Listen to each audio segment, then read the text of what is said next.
Hello students, a very good morning to all of you. Now students, today we are going to see a new lesson, The Old Man and the Sea book review. Now this lesson is a book review of book The Old Man and the Sea. आता हा जो काही lesson आहे तो एक book review आहे, एका पुस्तकाबद्दलची माहिती आहे and the name of book is The Old Man and the Sea आणि पुस्तकाचं नाव आहे एक वृद्ध माणूस आणि समुद्र. The Old Man and the Sea book review. Now in this lesson we will come to know what information given in this book. त्या पुस्तकामध्ये नक्की कशाची माहिती दिलेली आहे हे आपल्याला या लेसन मध्ये पाहायला मिळेल. The Old Man and the Sea book review. An old and experienced Cuban fisherman has a run of terrible bad luck and is unable to catch any fish for 84 days. एक वृद्ध माणूस आहे ज्याचा experienced आहे, तो खूप experienced आहे खूप आणि कशामध्ये तर क्युबन फिशरमॅन. तो कशामध्ये एक्सपिरियन्स आहे तर फिशिंग करण्यामध्ये. आणि तो Cuban fisherman has a run of terrible bad luck आणि तो आत्ता खूपच वाईट नशिबातून म्हणजे त्याच्याकडे आत्ता लक नाही आहे तर तो वाईट वेळेतून तो पास होत आहे because he is unable to catch any fish for 84 days. मागच्या 84 दिवसापासून त्याला एकही मासा त्याच्या गळाशी लागलेला नाही, त्याच्या जाळ्यात अडकलेला नाही आहे. त्यामुळे तो एक खूप वाईट नशिबातून किंवा वाईट लकमधून तो आत्ता जात आहे. His young and devoted apprentice Manolin. Apprentice means a person who work for another in order to learn a trade. आता त्यांच्याबरोबर त्यांच्या म्हणजे आता ते वृद्ध आहेत शिवाय एक्सपिरियन्स्ड आहेत त्यामुळे त्यांच्यासोबत काम करणारे त्यांच्या एक्सपिरियन्समुळे त्यांच्यासोबत काम करणारे जे लोक आहेत हिज यंग अँड डिवोटेड ॲप्रेंटिस. मग ते त्यांच्यासोबत जो काही काम करणारा एक मुलगा आहे तो खूप यंग आहे आणि डिवोटेड म्हणजे तो खूप काम करण्यासाठी आतुर असलेला असा आहे. मॅनोलिन त्याचं नाव आहे मॅनोलिन. has been forced by his parents to start working with another fisherman. आता शेवटी त्याच्यासोबत जो काही काम करणारा मॅनोलिन आहे त्याच्या पॅरेंट्सने आता त्याला फोर्स केला की तू दुसऱ्या कोणत्या तरी फिशरमॅनसोबत काम करायला लाग because now he is not getting anything from last 84 days. मागच्या 84 दिवसापासून त्याला काहीही फिशिंगमध्ये मिळालेलं नाही आहे. So you may work with another fisherman. तू दुसऱ्या फिशरमॅनसोबत काम कर. The old man resolved to sail out farther than all the other fishermen and attempt to catch the really big fish.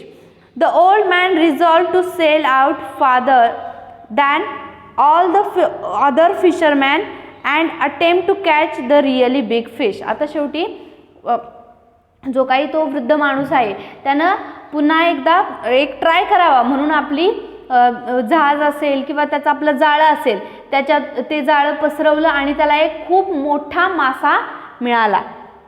On the 85th day he succeed in hooking a marlin with his bait but the marlin is too strong for him and starts pulling the बोट.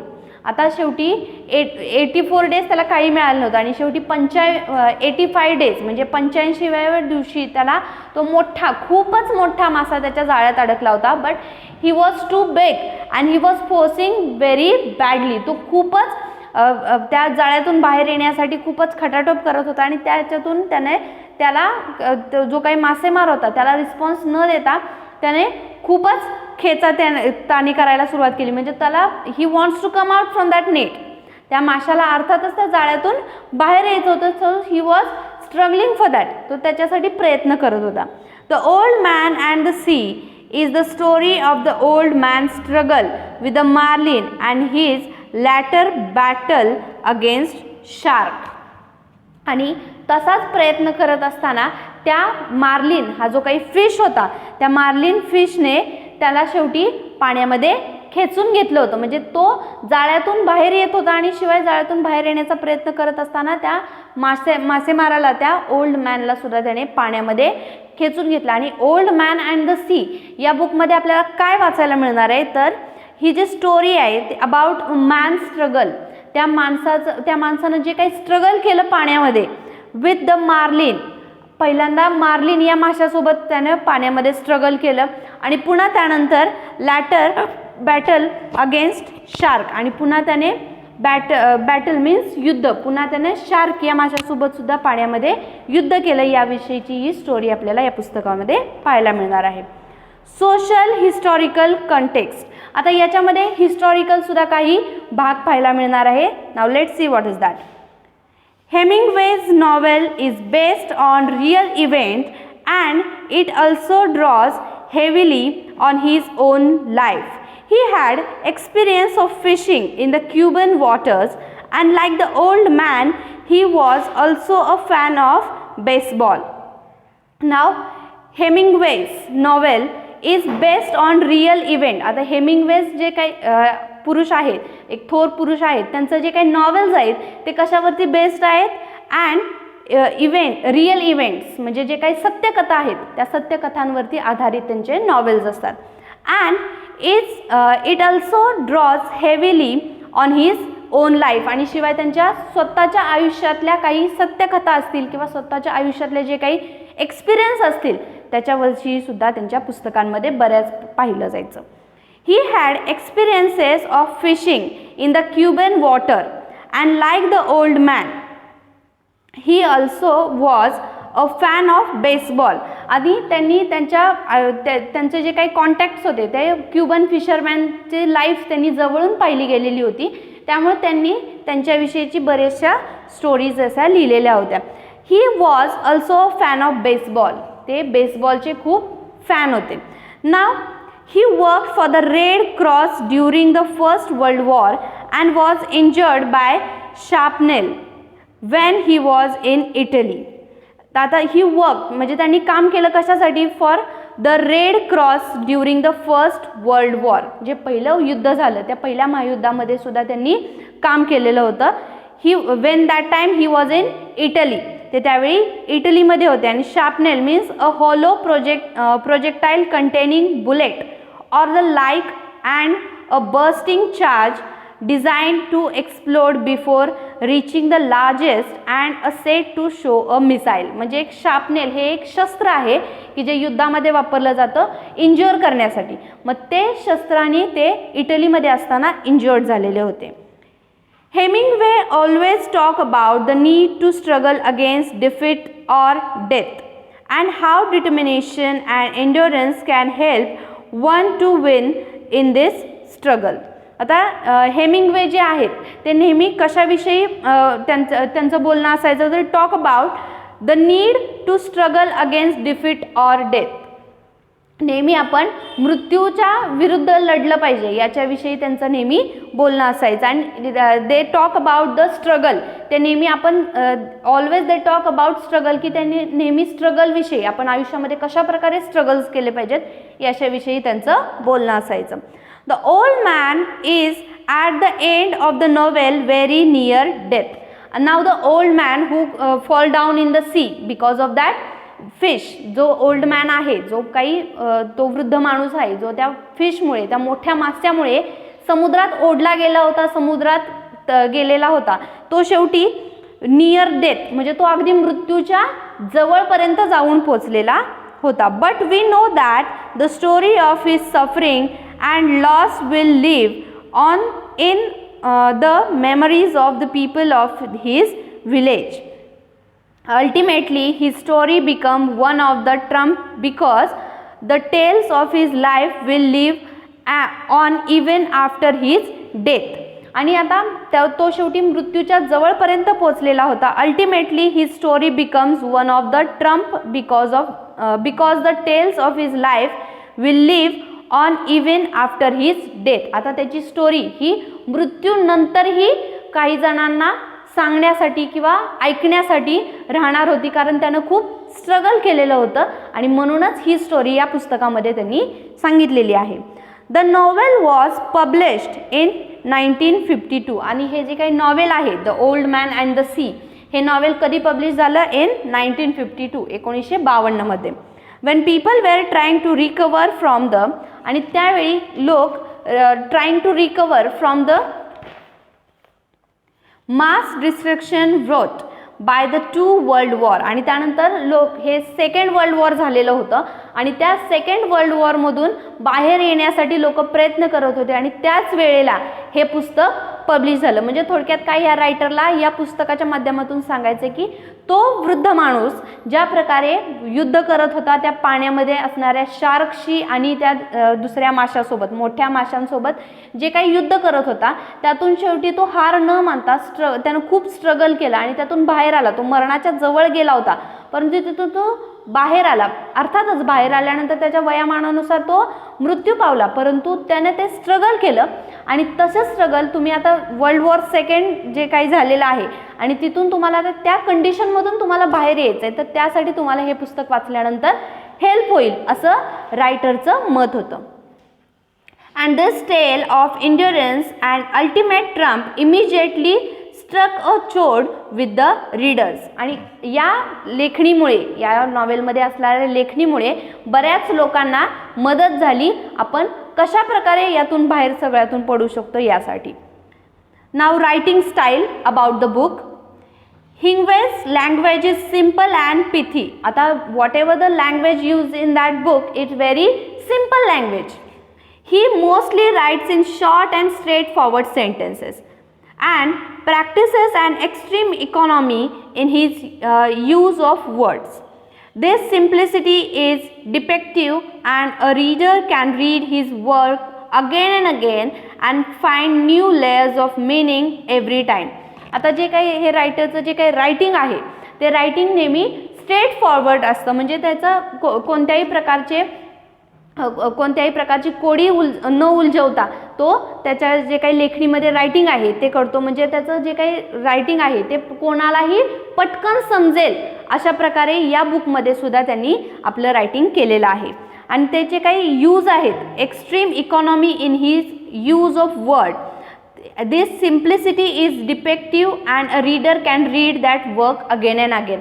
आणि त्या लेखणीमध्ये जी काही simplicity आहे आणि जे वर्ड्समधली जी simplicity आहे, सेंटेन्सेसमधली simplicity आहे, because of that the reader can read that book again and again with interest. आणि त्याच्यामुळे बऱ्याच लोकांना जे काही त्याचे बुक्स वाचतात त्यांना अगदी रुची निर्माण होते ते बुक अगेन अँड अगेन पुन्हा पुन्हा वाचण्यासाठी. म्हणजे त्यांचं जे काही लेखणी आहे, त्यांचं जे काही बुक आहे ते कधीही बोरिंग वाटत नाही. म्हणजे एकदा वाचले, now next time I don't want to read that, nobody can think that. म्हणजे कोणालाही असं वाटत नाही की एकदा वाचलंय मग पुन्हा आपण नको वाचायला, असं न वाटता त्यांची पुस्तकं लोक पुन्हा पुन्हा वाचतात.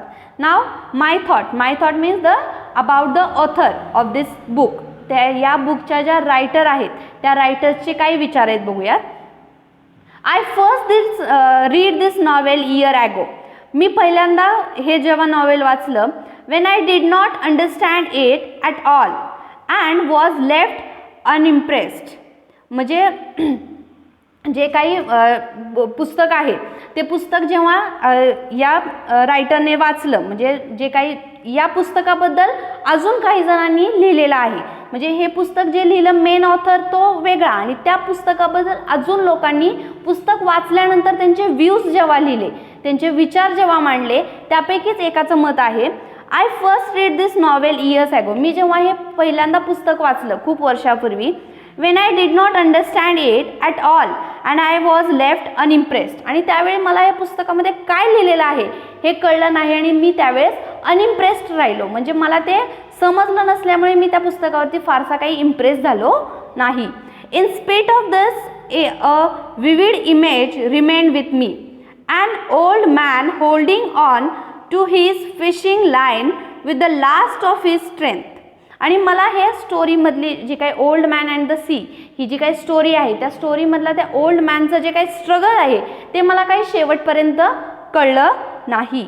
Recently I read this book again. आणि पुन्हा एकदा मी आत्ताच काही दिवसांपूर्वी मी पुन्हा ते पुस्तक वाचलं and was extremely moved the formidable strength of the old man's character. आणि मला आत्ता जाणवलं की त्या ओल्ड मॅन, तो ज्या वृद्ध पुरुषाचं जे काही स्ट्रगल होतं, was extremely moved the formidable strength of the old man's character. आणि त्याची जी काही फॉर्मिडेबल मीन्स कॉझिंग फिअर, म्हणजे त्याचे भीतीवरती मात करण्याचं जे काही धैर्य होतं, भीतीवरती मात करण्याचं धैर्य जे काय होतं त्याचं जे स्ट्रगल करण्याचं जे काही त्यांना त्या संकटातून बाहेर काढण्यासाठी जे काही त्यानं स्ट्रगल केलं ते होतं ते मला आत्ता लक्षात आलं.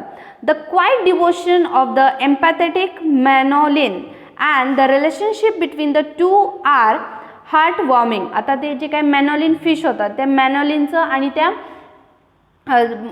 दुसऱ्या इतर माशांचं त्याच्याबद्दल झालेलं जे काही स्ट्रगल होतं किंवा त्या जो काही वृद्ध माणूस होता त्या वृद्ध माणसाचं त्याच्या हाताखाली जो काही काम करणारा मुलगा होता त्यांचं जे काही सर्व रिलेशन होतं त्यांचं जे काही एकमेकांच्यामध्ये असणारं जे काही नातं होतं ते मला लक्षात आलं.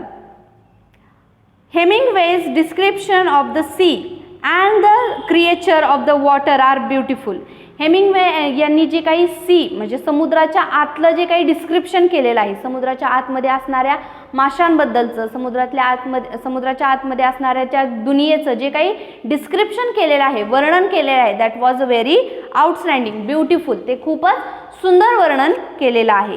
The marlin fight for its life desperately and it's hard to know whether or sympathies should lie with the old man or with the marlin. आता मार्लिन जो होता त्यांच्या हाताखाली काम करणारा तो सुद्धा अर्थातच त्या ओल्ड मॅन म्हणजे त्या वृद्ध पुरुषासोबत त्या पाण्यामध्ये माशासोबत स्ट्रगल करत होता. मग त्यावेळी